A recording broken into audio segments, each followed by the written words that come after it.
शहर के जाने माने रईस हीराचंद और उनकी पत्नी सुजाता की चमचमाती महंगी कार बंगाल की एक पुरानी बस्ती की सुनसान गली में एक बेरौनक से पुराने मकान के बाहर आकर रुकती है। सुजाता, ये तुम मुझे किस जगह लेकर आई हो? ये तो कोई गरीबों की बस्ती लगती है। यहाँ ऐसा क्या है? हीराचंद के कुछ भी समझ में नहीं आ रहा था कि सुजाता उसे ऐसी अजीब सी जगह क्यों लाई है, जिस मकान में दिन में भी अंधेरा दिख रहा था और धुआं उठ रहा था। आप मेरे साथ अंदर चलिए, सब समझ जाएंगे। यहाँ हमारी हर समस्या का समाधान मिलेगा। सुजाता और हीराचंद आशंकित कदमों से उस मकान में दाखिल होते हैं। तभी उन्हें किसी महिला की बाहरी आवाज सुनाई पड़ती है। चले आओ, चले आओ। हीराचंद ने देखा कि उस मकान के अंदर अंधेरा था।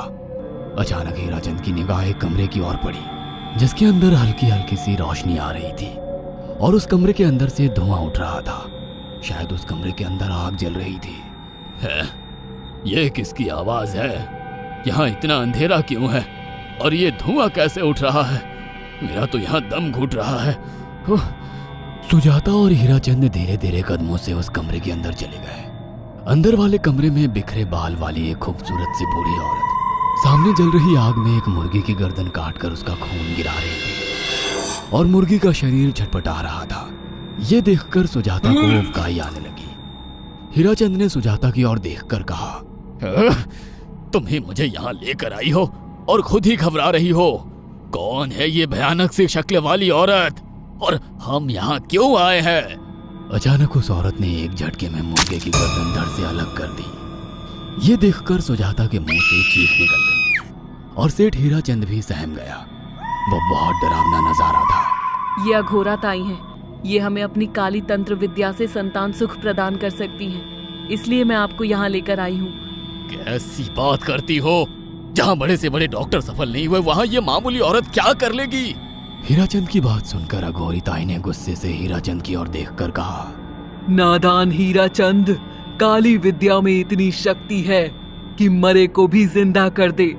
संतान पैदा कराना कौन सा मुश्किल है? तुम्हें मेरा नाम कैसे पता? क्या तुम सच में हमें संतान सुख दिला सकती हो? तुम जितनी दौलत मांगोगी मिल जाएगी, अगर ये संभव है तो। संतान का नाम सुनते ही हीराचंद की आंखों में चमक आ गई। वह संतान के लिए कुछ भी कर सकता था। तुम लोगों को मुझे एक नवजात शिशु लाकर देना होगा। मैं उस शिशु की बलि चढ़ा दूंगी और फिर वही शिशु तुम्हारे घर में फिर से जन्म लेगा।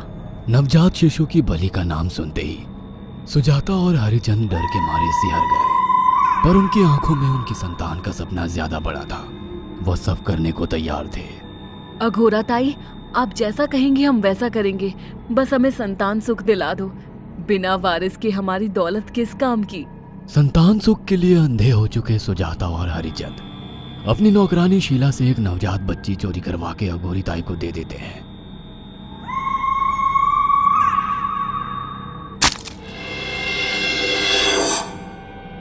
उस शिशु की बलि से सुजाता गर्भवती हो जाती है। देखा आपने अघोरा की तंत्र शक्ति? मुझे उस पर पूरा भरोसा था। चलो चलकर उन्हें धन्यवाद कहते हैं। हीराचंद और सुजाता अघोरा ताई के पास पहुंचते हैं। वो दोनों बहुत खुश थे और अघोरा पर उन्हें अंधविश्वास हो गया था। अघोरा ताई, आप महान तंत्रिका है। आपने वो चमत्कार कर दिखाया जो बड़े बड़े डॉक्टर नहीं कर सके। ये काली विद्या है बेटा। अगर तुम दोनों चाहो तो मैं इस विद्या से तुम दोनों को हमेशा के लिए जवान बना सकती हूँ। क्या सच में ऐसा संभव है? हाँ बिल्कुल, पर इसके लिए तुम्हें जवान लड़के और लड़कियों की बलि चढ़ानी होगी। तुम उन्हें यहाँ तक लाओ, बाकी मैं देख लूंगी। जवान रहने की लालच में अंधे सुजाता और हरिचंद एक अनाथ आश्रमों से हर रोज एक लड़की या लड़के को गोद लेने के बहाने अघोरी के पास बलि चढ़ाने ले जाने लगे।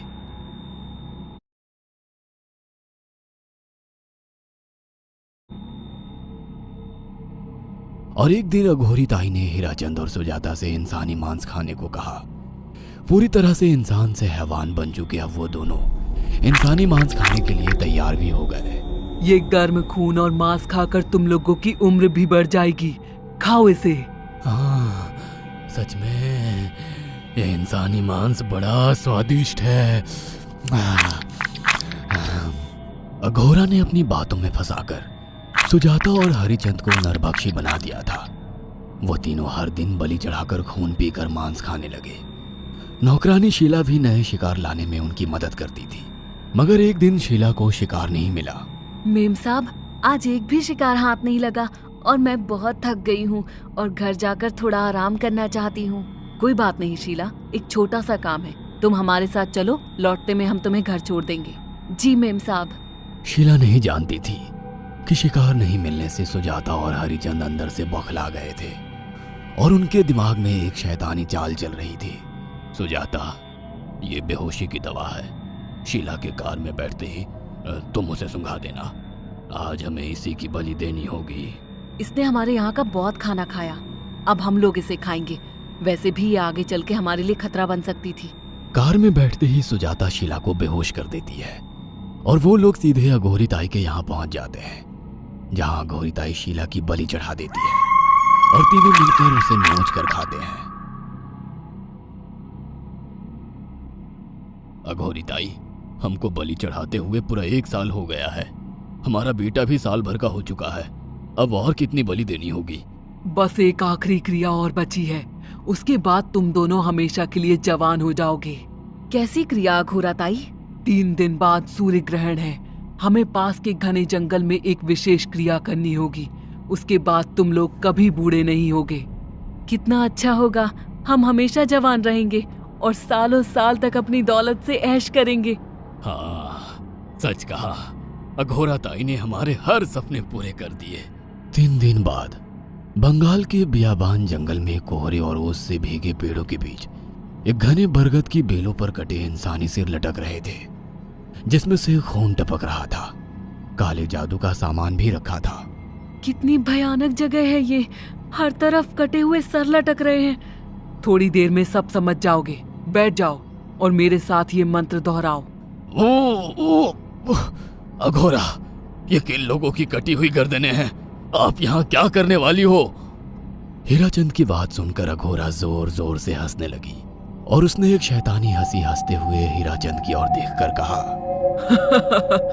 तुम जैसे ही लोगों ने अपनी इच्छाओं को पूरा करने के लिए इन लोगों की बलि चढ़वाई है और फायदा उठाया है। अब तुम दोनों आंखें बंद करके यहाँ बैठ जाओ और मेरे साथ मंत्रों को दोहराते जाओ।